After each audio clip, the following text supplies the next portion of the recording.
Aprecio mucho su consulta, amable oyente.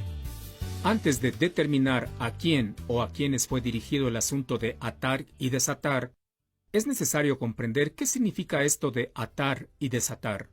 La confusión reinante en el mundo evangélico en cuanto a esto de atar y desatar se debe justamente a una falta de comprensión de lo que esto significa.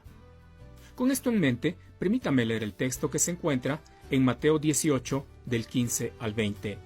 La Biblia dice: Por tanto, si tu hermano peca contra ti, ve y repréndele estando tú y él solos. Si te oyere, has ganado a tu hermano. Mas si no te oyere, toma aún contigo a uno o dos, para que en boca de 2 o 3 testigos conste toda palabra. Si no los oyere a ellos, dilo a la iglesia. Y si no oyere a la iglesia, tenle por gentil y publicano. De cierto os digo que todo lo que atéis en la tierra será atado en el cielo, y todo lo que desatéis en la tierra será desatado en el cielo. Otra vez os digo que si 2 de vosotros se pusieren de acuerdo en la tierra acerca de cualquiera cosa que pidieren, les será hecho por mi Padre que está en los cielos.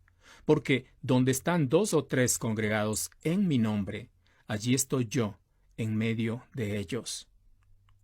El Señor Jesús dijo estas palabras a sus discípulos en general, apóstoles de su tiempo y los creyentes en conjunto.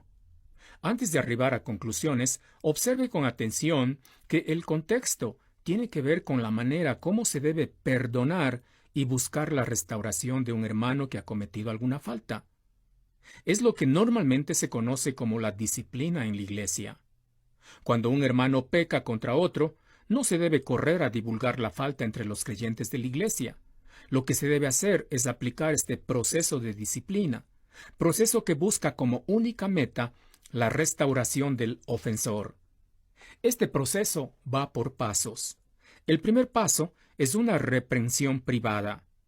Ve y repréndele estando tú y él solos, dice el texto.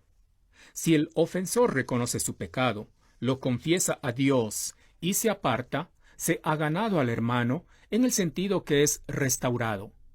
Pero si no, entonces entra en acción el segundo paso. Es una reprensión con testigos.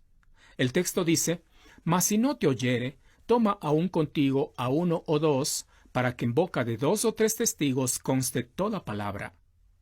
Esto es para cumplir con el principio de Deuteronomio 19:15. Si el ofensor ante los testigos reconoce su pecado, lo confiesa a Dios y se aparta, se ha ganado al hermano en el sentido que es restaurado. Pero si no, entonces entra en acción el tercer paso. Es una reprensión pública en la iglesia. Si no los oyere a ellos, dice el texto, dilo a la iglesia.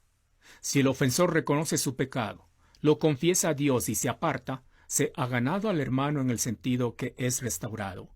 Pero si no, entonces entra en acción el cuarto paso. Es la separación del ofensor, o lo que se conoce como la excomunión. Y si no oyere a la iglesia, tenle por gentil y publicano, dice el texto. Aún, esta extrema medida de disciplina no es para destruir al ofensor, sino para buscar su restauración al verse separado de la iglesia. Es con este antecedente que el Señor Jesús dijo: De cierto os digo que todo lo que atéis en la tierra será atado en el cielo, y todo lo que desatéis en la tierra será desatado en el cielo. Lo que está diciendo el Señor Jesús es que cuando la iglesia decide separar a un creyente que se niega a reconocer, confesar y apartarse de un pecado, esa decisión se respeta o se honra en el cielo. Si el ofensor, una vez separado de la iglesia, reconoce su pecado, lo confiesa a Dios y se aparta, la iglesia debe recibirlo nuevamente, y esa decisión de la iglesia se respeta o se honra en el cielo. Es a esto a lo que se refiere el atar y desatar. Tiene que ver con dar autoridad a la iglesia para tratar a un ofensor de la manera que el Señor ha establecido. Lo que haga la iglesia cuenta con la aprobación de Dios o del cielo. Así que, esto de atar y desatar no tiene nada que ver con causar daño a Satanás o a sus demonios, como se practica en algunos círculos evangélicos.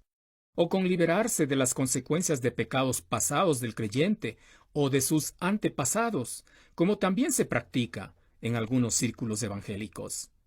En esto último, usted tiene mucha razón al decir que cuando un pecador recibe a Cristo como Salvador, es perdonado de todo su pecado, tanto pasado como presente y futuro, y también es librado del poder del pecado en su vida, de modo que un creyente no tiene nada de qué ser desatado, como se practica en algunos círculos evangélicos.